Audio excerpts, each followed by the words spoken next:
রোজ রোজ একঘেয়ে বেগুন ভাজা বা বেগুনের ঝাল না খেয়ে একবার এই রেসিপিটা ট্রাই করতে পারেন।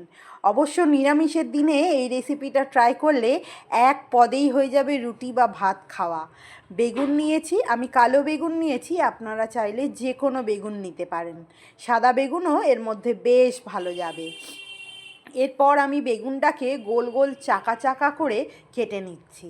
আমি চাকা চাকা করে কেটেছি, তবে আপনারা চাইলে লম্বা লম্বা মোটা মোটা যেরকম ইচ্ছা সেরকমভাবেই কাটতে পারেন। বেগুনগুলোকে চাকা চাকা করে কেটে আমি ভালো করে ধুয়ে পরিষ্কার করে নিয়ে ওর মধ্যে নুন দিচ্ছি, একটু চিনি দিচ্ছি, আমি হলুদ আর দিচ্ছি ঝাল লঙ্কার গুঁড়ো। এই সমস্ত কিছু বেশ উপকরণকে আমি বেগুনের মধ্যে বেশ চেপে চেপে একটু মাখিয়ে নেব। বেশ ভালো করে দুই পিঠ মাখিয়ে আমি 5 থেকে 7 মিনিটের জন্য ছেড়ে দেব। তাতে চিনি আর নুনটা বেগুনের মধ্যে গিয়ে বেশ ভালো একটা টেস্ট হবে। এরপর আমি একটা মশলা বানিয়ে নেব। তার জন্য নিয়েছি 4টে কাঁচা লঙ্কা, দিচ্ছি সামান্য একটু চীনাবাদাম, দিচ্ছি একটা গোটা টমেটো আর নিয়েছি বেশ কিছুটা ধনে পাতা। তার মধ্যে সামান্য একটু নুন দিয়ে আমি একটা ঘন করে পেস্ট তৈরি করে নিলাম।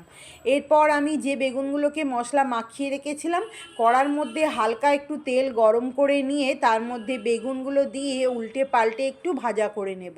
তবে বেগুনগুলো ছাঁকা তেলে ভাজা যাবে না, এরকম অল্প তেলেই সেকে সেকে একটু ভেজে নিতে হবে। খুব বেশিও ভাজার দরকার নেই, ঠিক এই রকম একটু লালচে হলেই তুলে নেব বেগুনগুলোকে। সব বেগুনগুলোকে তুলে আমি ওই কড়ার মধ্যেই দেব ফোড়ন।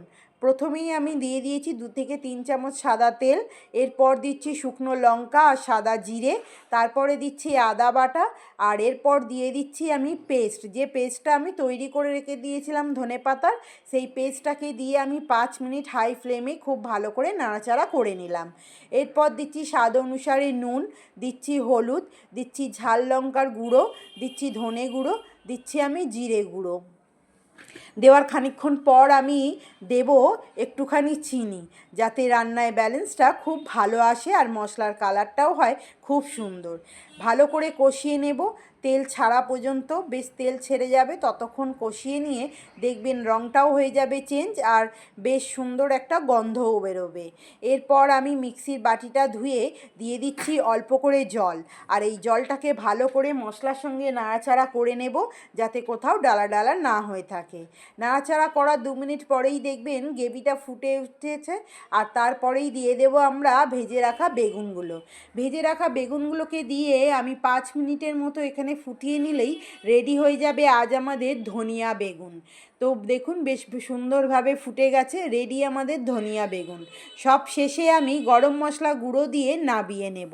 কেমন লাগলো রেসিপি জানাতে কিন্তু ভুলবেন না। ভালো লাগলে একটা লাইক আর কমেন্ট করে আমার পাশে থাকার অনুরোধ রইল।